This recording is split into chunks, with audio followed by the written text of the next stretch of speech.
안녕하세요. 김성교 선교사입니다. 여러분, 하나님께서 성경을 통해서 보여주고 싶으셨던 하나님의 전능한 능력은요, 우리가 흔히 생각하는 어떤 초자연적인 뭔가 확 바뀌고 뭐가 갑자기 드러난다든지 이런 초자연적인 능력을 보여주고 싶으셨던 게 아니었습니다. 성경에서 보여주고 싶으셨던 하나님의 전능은 가장 중요한 죄인이었던 우리가 스스로 해결할 수 없고 스스로 하나님 앞에 나아갈 수 없었던 우리의 그 죄의 문제를 해결하시는 것을 넘어서서 이제는 하나님 앞에 나아갈 수 있게 하시는 이런 능력을 성경 가운데 보여주고 싶으셨습니다. 그거 외에 초자연적인 능력은 하나님에게 그렇게 큰 의미가 없습니다. 무에서 유를 창조하신 분이신데 굳이 생색내듯이 그런 걸 보여주시는 것에 대하여 큰 의미를 두실 이유가 없는 거죠. 그럼에도 불구하고 하나님께서 그런 능력을, 우리에게 하나님의 전능하심을 보여주고 싶으셨던 건 하나님의 그 능력이 가장 불가능한, 우리 스스로서는 절대 벗어날 수가 없는 그 죄의 문제를 해결하실 뿐만 아니라 거기서 끝나면 안 됩니다. 어디로까지 나아가게 하셨는지를 아는 것이 가장 중요하다는 겁니다. 그래서 우리가 하나님의 능력을 신뢰하고 그 하나님의 능력을 의지하려고 하는 태도로 나아가려고 할 때 가장 중요한 본질은 상황과 환경의 변화나 개선을 가져다 줄 하나님이 아니라 이 죄의 문제를 완벽하게 해결하시는 하나님이라는 신뢰가 있어야 한다는 겁니다. 그렇기 때문에 가장 먼저 짚어야 되는 건 뭐냐? 우리가 어디서부터 건짐을 받았는지 먼저를 알아야 된다는 거예요. 많은 사람들이 나는 죄인이냐고 물어보면 많은 사람들이 죄인입니다 라고 대답은 해요. 왜냐하면 그렇게 배웠거든요. 근데 실제로 그것이 내게 인정이 되어졌느냐? 그건 다른 부분입니다. 다른 영역이에요. 누군가가 죄인이냐고 물었을 때 문답의 답을 그냥 하듯이 정해져 있는 답으로 하긴 하는데, 내가 대답하기 전에 누가 먼저 야, 네 죄인이다 이러면 일단 기분이 나쁘거든요. 야, 너만큼은 아니지. 내가 너한테 그런 소리 들을 만큼 살지는 않았어. 약간 이런 생각이 든다는 게 내가 죄인으로서 철저하게 인정되었다라는 것에 의문을 품어봐야 합니다. 여러분, 진짜 내가 죄인인 것이 확실하게 인정되었는가? 정말 내가 죄인이라는 게 인정되었는가?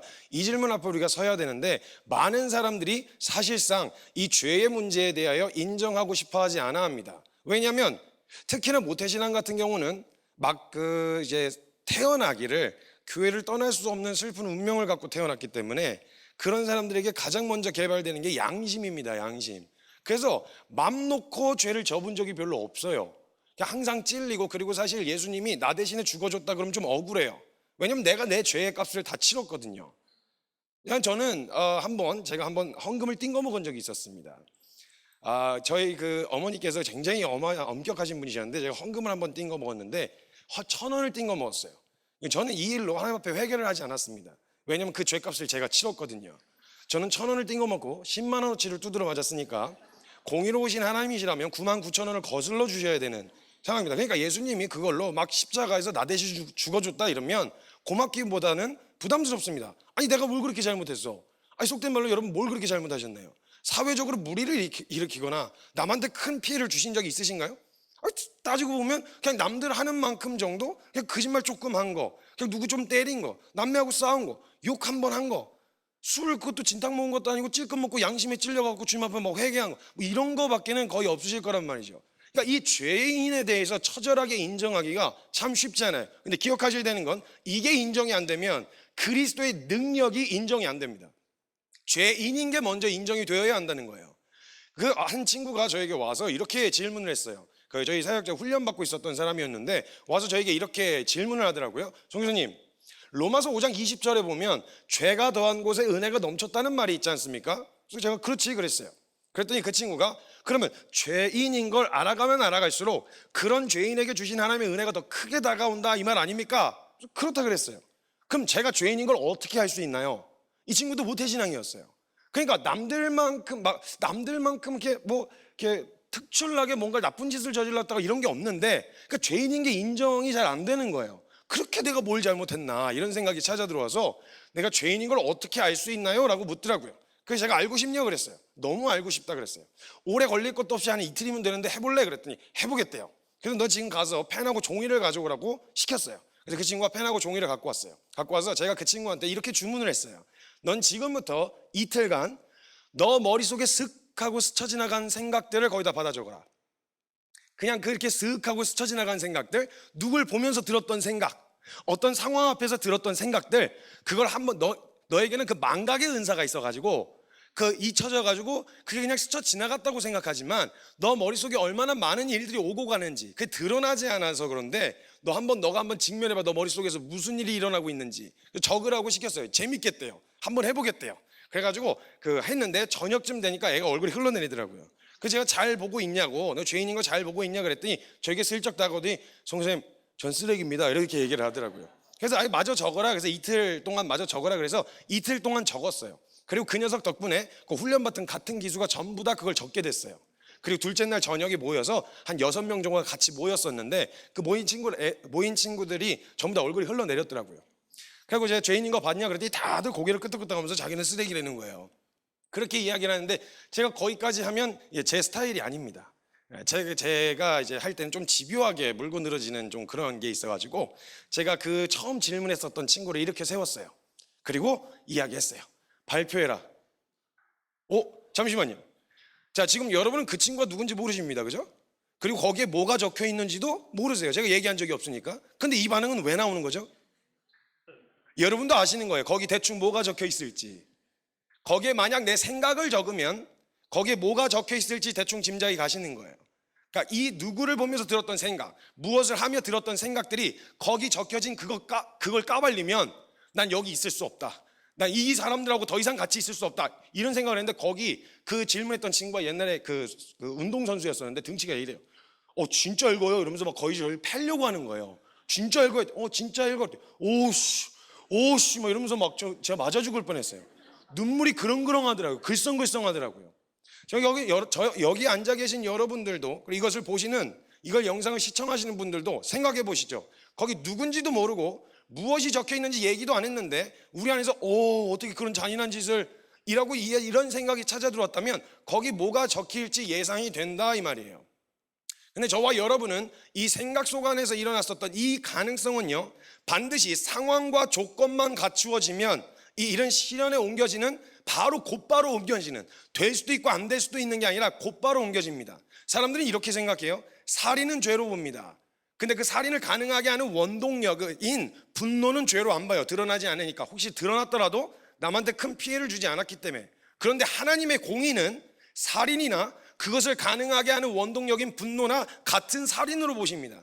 왜냐하면 그 분노는 상황과 조건만 갖추어지면 살인이라고 하는 열매를 맺을 수 있는 가능성이 있기 때문에 그건 역시 살인으로 보십니다.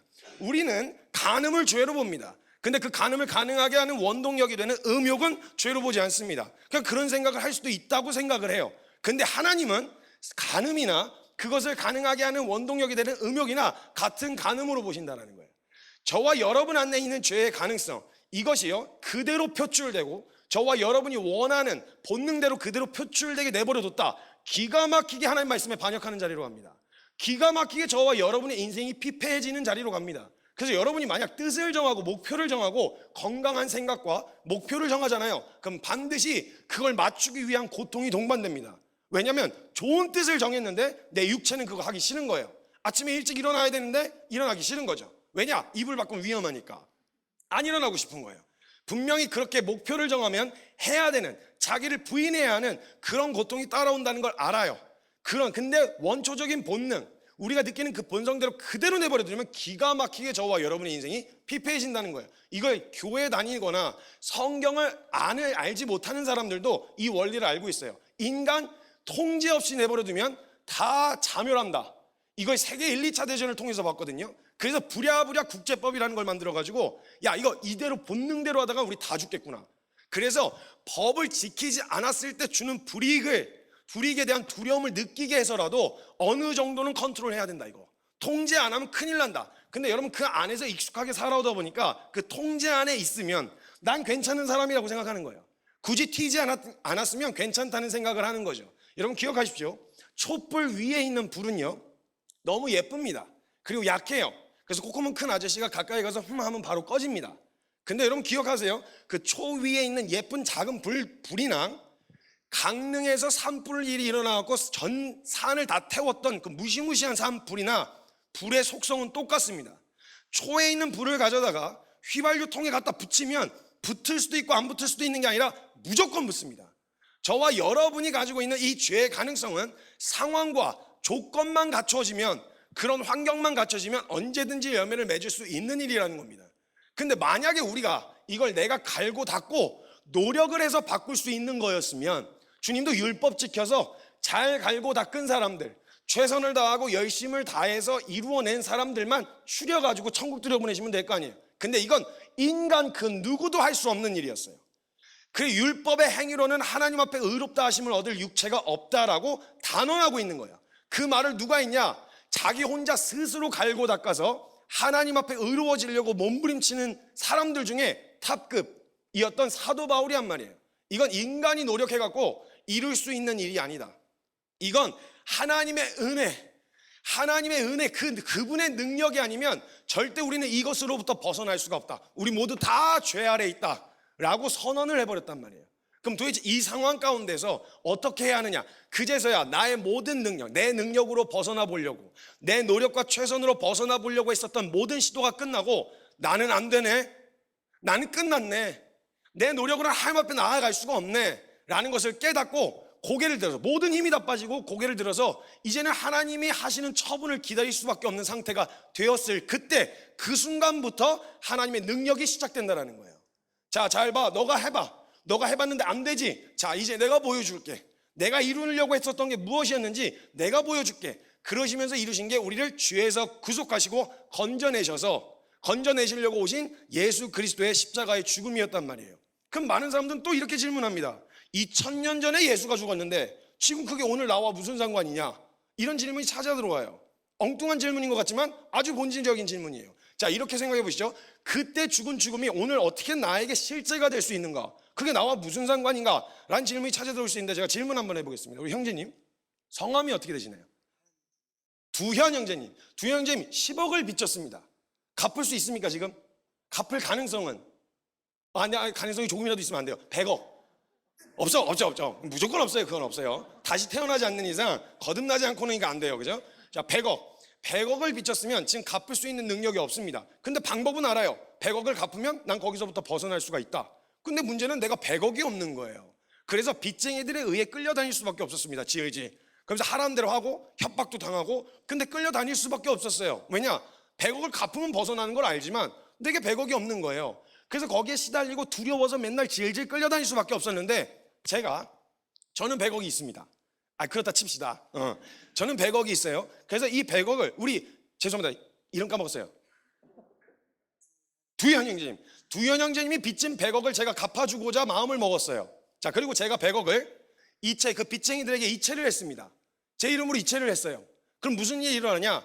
두현 형제의 100억은 그대로 남아있고 제 100억은 기부가 됩니다. 그렇죠? 그럼 제가 두현 형제의 100억을 갚아주려고 마음먹었고 그걸로 지불하려고 했다면 제가 누구의 이름으로 이체를 해야 될까요? 두현 형제의 이름으로 이체를 해야 되겠죠. 그래서 예수님이 인간의 옷을 입고 오신 거예요. 철저하게 그 자격으로 갚아야 했으니까. 그래서 제가 두현 형제 이름으로, 능력은 100억은 제 계좌에서 나갔는데 효과는 누가 누리게 되어져요? 두현 형제가 누리게 되어진다는 거예요. 그래서 예수님이 인간의 옷을 입고 오셔서 저와 여러분의 자격으로 그 죽음에 대한, 그 죄에 대한 값을 모두 다 지불하셨다 이거예요. 지불했어요. 끝났어. 그 빚문서를 다 찢어버렸어요. 근데 문제는 두현 형제가 이 사실을 몰라. 모르면 누릴 수 있어요? 없어요? 없어요. 계속 여전히 그 다음 달 이자를 이체를 하고 있는 거예요. 안 벗어나지 못한, 원래 그냥 죄인에 묶여있는 것처럼 계속 거기다 이체를 하고 있는 거죠. 그래서 제가 그 사실을 알려줬어요. 그 100억 갚았어. 근데 받아들이기가 어려운 거예요. 왜냐면 저와 여러분이 살아왔던 세상은 그 뭔가 의미가 없는 그런 호의를, 뜻이 없는 호의를 받아들이기가 어려운 거죠. 왜요? 내가 뭐 한 거 없는데? 내가 뭐가 이쁘다고? 내가 뭐한테 해준 게 없는데 왜 나한테 100억을, 그 어마어마한 그걸 값을 갚아주는 거예요? 대신 갚아줘요? 받아들이기가 어려운 거예요. 만약에 갚았는데도 불구하고 받아들이지 못하고 있으면 이 사실을 누릴 수 있어요? 없어요? 없어요. 계속 끌려다니는 거예요. 질질 끌려다닐 수밖에 없어요. 그래서 제가 계속 이야기를 하는데도 아니에요. 제가 한 게 없는데요. 이러면서 계속 계좌 이체를 하고 있으면 이 사람 어떻게 해야 돼요? 맞아야 돼요. 그때는 매밖에 답이 없어요. 그때는 맞는 것밖에 답이 없어요. 그러니까 이 사실이 내가 한 건 없지만 갚았다는 사실을 받아들이면 이루어진 모든 일이 이제 내 것이 되어져서 누릴 수 있게 되어진다는 거예요. 근데 놀라운 사실이 뭔지 아세요? 저와 여러분이 이게 진짜 자유하게 되었는지, 진짜 벗어나게 되었는지를 확인하는 길이 있습니다. 뭐냐? 그 다음 달에 이체 안 해보면 알아요. 이전에는 이체를 안 하면 달려왔거든요. 그냥 쏜살같이 달려와서 나를 괴롭혔는데 그 다음 달에 이체를 안 해봤더니 진짜로 안 와. 왜냐면 끝났으니까. 끝나서 더 이상 갚을 의무가 없어지니까, 법에서부터 벗어나게 되어졌으니까 이제는 더 이상 나한테 어떤 영향력도 행사할 수가 없는 거예요. 그런데 이렇게 살던 습관이 너무 길들여져 가지고 그 빚쟁이들을 길거리에서 만나면 무서워요. 왜냐면 하도 두드러맞던 기억이 있어서. 그래서 가다가 어우 잘 산다, 잘못 잘 사나 보네, 살 좀 올랐다, 살만하냐 이러면서 막 협박을 하면 하도 옛날에 두드러맞던 기억 때문에 막 쫄아요. 쫄단 말이에요. 근데 이 사람이 더 이상 나에게 영향력을 행사할 수 있어요, 없어요? 없어요. 끝났다 이 말이에요. 더 이상 거기에 끌려다닐 이유가 없단 말이에요. 끌려가지 않는 것으로 내가 자유하게 되었음을 증명하게 되어지는 거예요. 죄 어쩔 수 없어요. 인간 연약하니까요가 아니라 그것을 하지 않는 자리에 서보니까 되네, 할만하네. 근데 여러분 한번 생각해 보세요. 죄가 진짜 저와 여러분이 지독하게 저와 여러분의 발목을 잡는 그 문제들, 그거 진짜 안 되는 겁니까? 아니면 안 해본 겁니까? 저와 여러분 진지하게 생각해 보세요. 성경에서는 분명히 이야기하고 있어요. 너희가 죄와 싸우되 피 흘리기까지 싸운 적이 없다. 싸우지 않는다. 정말 한번 목숨 걸고 싸워봐라. 성경에서 피는 생명을 의미합니다. 근데 정말 저와 여러분이 죄에 대하여 그게 느낌이 좋고 기분이 좋다는 생각이 드니까 목숨 걸고 처절하게 싸울 마음이 안 생기는 거예요. 근데 정말 그걸 피 흘리기까지 싸웠을 때 정말 안 될 일인지, 정말 인간은 안 되는 것인지 경험해 보셨냐는 거예요. 우리가 여기에 길들여져서 그 두려움에 사로잡혀서 끌려오다 보니까 분명히 하나님이 존재를 바꾸신 이 능력을 보여주셨는데도 존재 이전, 바뀌기 전에 존재에 길들여져서 하는 거예요. 여러분, 우리가 존재가 바뀌는 가장 큰, 죄인에서 의인이 되어지면요, 가장 큰 변화가 뭐냐? 신분이 바뀝니다. 새로운 신분이 주어지는 거예요. 고아에서 아들로, 그리고 창기에서 신부로 신분이 바뀌게 되어지는 겁니다. 근데 우리가 고아로 살던 습관 때문에 길거리에서 자던 습관이 너무 이게 익숙해져 가지고 침대에서 못 자는 거예요. 아들 생명을 못 누리는 거예요. 그러니까 그 안에서 누리지를 못하고 계속 고아처럼 두려움을 갖고 있는데, 이름이라는 건요, 고유명사입니다, 여러분. 고유명사. 그래서 여러분 이걸 계속 부르다 보면 이건 사회적 약속이에요. 그래서 지어서 부르다 보면 익숙해집니다. 익숙해지면 누군가 뒤에서 선교야 라고 이야기를 하면 제가 자연스럽게 고개가 돌아갑니다. 근데 여러분 이거 이름을 개명을 하잖아요. 그럼 익숙하지가 않아요. 제가 제 이름을 선녀라고 바꿨다고 생각해 보시죠. 선녀야 하면 제가 처음에 전지 몰라요. 왜냐면 전 평생을 선교로 불려왔었기 때문에.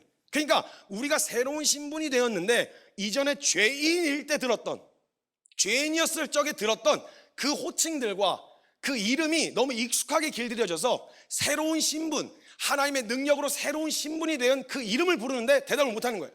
나는 사람들이 이야기하는 그 세속적 가치에서 말해주는 여러분 있잖아요. 너는 안 돼, 너는 못해, 넌 못생겼어, 넌 이래 저래 라고 기준도 없는 그 세속적 가치에 의하여 불려지던 여러분이 익숙해져서 맞아 나는 이래, 맞아 난 이런 사람이야, 여러분이 스스로 생각하고 있는 그 자아인식, 그게 성경에서부터 온 근거가 성경에서부터 왔습니까? 아니면 주변 사람들이 계속 너는 무식해 무식해 무식해 무식해, 그럼 사람들은 나 무식해, 너 못생겼어 못생겼어 못생겼어 못생겼어 하면 맞아 나 못생겼어, 사람들의 말을 진리같이 받아들이는 거예요. 근데 주님이 성경에서 아무리 아니야 넌 존귀한 자야, 너 순결하다니까, 내가 깨끗하다 했어, 근데 내게 드러나는 모습 때문에 아니야 나는 안 바뀌었어, 난 안 돼, 난 더러워, 난 아직도 변화받지 못했어, 이런 생각으로 이미 예수님이 다 이루신 능력이 준비되어 있는데 못 나아가고 있는 거예요. 여러분 이제는 귀를 어디다 여셔야 되냐? 세속적인 기준도 없는 사람들이 말하는 내가 아니라 나를 존재를 바꾸시고 새로운 신분을 주신 하나님이 말씀하시는 여러분이 진짜 여러분이다 이 말이에요. 그러면 사람들이 다 들고 일어나서 아니야 너 못생겼어 라고 이야기해도 우리 주님이 아니야 내 눈엔 네가 가장 예뻐 라고 이야기하시면 사람들이 뭐라고 하든 난 가장 이쁜 거예요. 여러분들 그거 기억하세요. 연인끼리 남자친구와 여자친구를 향해서 상상해 보시라고요. 상상, 뭐 그런 경험이 없으시더라도 상상. 남자친구와 여자친구를 향해서 야 너 세상에서 제일 예뻐 라고 이야기를 해줬다 치죠. 그럼 알아요, 이게 객관적으로 내가 세상에서 제일 예쁘지 않다는 건 알아요. 그 말이 팩트가 아니라는 건 알아요. 근데 내가 가장 소중하게 생각하는 그 사람이 나를 그렇게 봐주면 그거면 되는 거예요. 남들이 뭐라고 하든 무슨 상관이야. 내가 가장 소중하게 생각하는 그 사람이 나에게 가장 예쁘다고 했으면 그거면 충분한 거예요. 다른 여자가 눈에 들어오지도 않을 만큼 내 눈엔 네가 제일 예뻐 라고 이야기해주면 그거면 충분해요. 저와 여러분에게서 하나님이 세상이 다 들고 일어나서 넌 실패자라고, 넌 소망 없다고 이야기하고 있다고 하더라도 우리 하나님이 아니야, 넌 가장 존귀해. 아니야, 넌 가장 아름다운 자야. 아니야, 넌 헵시바야. 아니야, 넌 삐올라야. 넌 내 결혼한 신부와 같고 넌 내 가장 아름답고 존귀한 자야 라고 이야기하시면 나에 대해서 말씀하시는 그 하나님의 말씀이 진짜 나라는 거예요. 여러분, 여기에 귀를 여셔야 돼요. 그리스도의 능력은 거기서부터 시작되어지는 겁니다. 그 귀를 열고 하나님이 너 아니야, 세상, 야 걔네들 말 듣지 마.